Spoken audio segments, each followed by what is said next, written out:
Apologies for some crackling audio, I just can't seem to fix it, but anyway, to the video. After one recording with absolutely no audio, hello everyone, my name is TheMadScorpyon and welcome to another Xur Reset update, looking at some of his exotic stock, which a lot of it I would genuinely recommend getting if you somehow don't already have it. Now, starting with the catalysts, we have a legendary catalyst in the form of the Legend of Aquiring catalyst, which at its base increases the mag size to triple of what it was, from 2 to 6, and at the same time rewarding it Trench Barrel, which if you don't know, Legend of Aquiring already hits like a truck. So a 35% damage per shot, I think, with Trench Barrel is massive damage in comparison. There isn't a lucky hand or Liar's Handshake lucky dodge hunter that doesn't run this, because if they don't, they're really missing out. Next, speaking of lightning, we also have the Trinity Ghoul catalyst, which the way Trinity Ghoul works is if you get a precision hit, your next arrow becomes a lightning rod that basically does a jolting attack to anything nearby. This makes it so it can be any arc source, so it can be from Trinity Ghoul body shots, your arc abilities, your supers, or even alternate arc weapons like the grenade launcher if you fire it and quickly swap to Trinity Ghoul. It is a very top tier catalyst that made Trinity Ghoul almost non-existent in, well, how do I say this? Almost a permanent spot in the top 3 chosen weapons for raids, dungeons, or anything that had massive amounts of ads. The next is the Mechaneer's Trick Sleeves, which is a weird one because it's basically Lucky Pants but sidearms for hunters, where you get increased airborne effectiveness, ready speed, and reload speed with sidearms, and while critically wounded, you can swap to a sidearm that not only reloads it, but also increases its damage. Once upon a time, this was quite powerful, but I think then the Lucky Pants rework happened, and then everyone moved to that instead. And as well, with the effect, if you get sidearm final blows while you do it, you also get a reload and extended duration on the damage buff. Now, it's solid, but at the same time, the kind of handling ability, or the handling buffs you get with Mechaneers is mostly belonging in the Crucible. And like I said, it's basically Lucky Pants, but sidearms, so most people say other, or go to other sources like Lucky Pants for more PvE weapon damage. Next is the Insurmountable Skullfort, which is basically Arc Punch the exotic, because any arc melee kills will give you not only health regen, but also will fully restore the melee ability. So any of the above melee abilities, the Shoulder Charge, Ballistic Slam, even the Thunderclap, will automatically return to full, as well as getting a health regen. So this is perfect for the melee bonk titan that just wanted to punch with lightning. Next is the, I almost said Phoenix Protocol, Chromatic Fire, which I would say is effective, but more fun than effective officially. It makes it so that any final blows from a kinetic weapon will create an elemental explosion that matches your equipped super. And I would say the most powerful one would either be the Stasis or Arc, because Arc can blind targets and Stasis can slow, maybe even Void for weakening, but then if you're running Solar, which is just scorching, and Strand that severs, it's nifty, but at the same time it's unique because you have to be running kinetic weapon, and I imagine most people nowadays are already getting these effects from other weapons that are already elemental. So like I said, a fun option, but I don't know if top tier.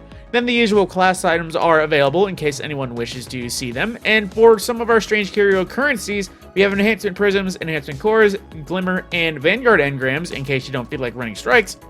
And for our main Strange Gear offers, we have the usual Hawk Moon that this time is looking way more crucible, with Snapshot for a handling buff, Corkscrew Rifling for all the buffs in terms of range, stability, and handling, and the Polymer Grip for even more handling. So definitely say this is one to pick up in case you're just looking for a snappy one.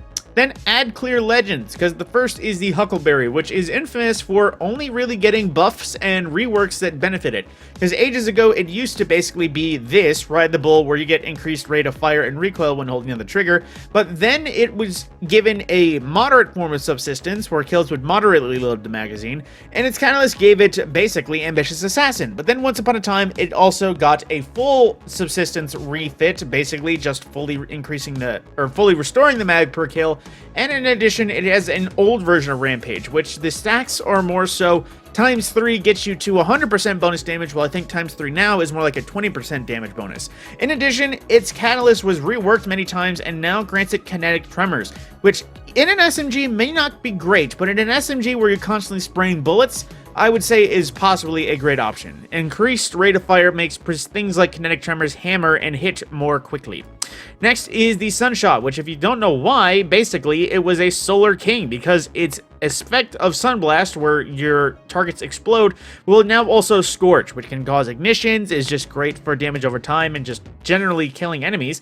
And aside from that, it is a inherently simple gun. It's basically Dragonfly the gun, and a little bit of scorching, and its basic perk is being explosive rounds, which the highlight targets isn't exactly noticeable, and the catalyst just gives it range stability. The main thing that made this gun effective was the fact that it is a unique gun at 150, having a unique standing, and at the same time, that scorching spread causing ignitions and effective solar eruptions. So with that is pretty much all that makes Sunshot nifty. And then with the Wardcliffe coil, it is a fun one, but a rough one, because it is think Eyes of Tomorrow, but you couldn't pick what targets were tracked with the volley of rockets. It fires about 12 or so smaller rockets that will just randomly track targets as they wish, and it does have an autoloader where if you pick up a piece of ammo, it will automatically reload, but it's not like autoloading where it will steadily reload in your stowage.